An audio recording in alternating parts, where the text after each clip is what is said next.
হাত না তুলেও দোয়া করা যায়, হাত তুলেও করা যায়, কিন্তু বিষ্ণু বলেন হাত তুলে চাও, কারণ ইন্নাল্লাহা হাইয়ুন কারীম, আল্লাহ বড় লাজুক এবং লজ্জাশীল। বান্দা যখন হাত তুলে ভিক্ষুকের মতো কিছু চায়, ওই হাত খালি হাতে ফিরিয়ে দিতে আল্লাহ লজ্জা লাগে। হাত তুলে চাইবেন। দোয়াতে আল্লাহর নামগুলো ধরে ধরে ডাকুন, ইয়া আল্লাহ, ইয়া রহমান, ইয়া রহিম, ইয়া হাইয়ু, ইয়া কাইয়ুম বিরহমাতিকা আস্তাগীথ। আল্লাহ নাম ধরে ধরে চান, ওই দোয়া আল্লাহ কবুল করবেন। বিশ্বনবীর উপর দুরূদ পড়েন, যে বিশ্বনবীর উপর দুরূদ পড়ে না, ওই দোয়া আল্লাহর কাছে কবুল হয় না, এটা আকাশে পেন্ডিং থাকে। কুল্লু দুআ মুআল্লাক মাহজুব বাইনাস সামাই ওয়াল আরদি মা লাম ইউসাল্লা আলাইয়া।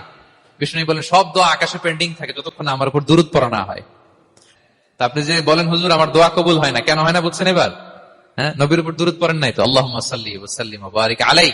শুরু করবেন বিষ্ণু নবীর উপর দুরূদ দিয়ে, মাঝেও পড়বেন, শেষেও পড়বেন, আগেও পড়বেন, পরেও পড়বেন। আপনার দোয়া কবুল করবে কে?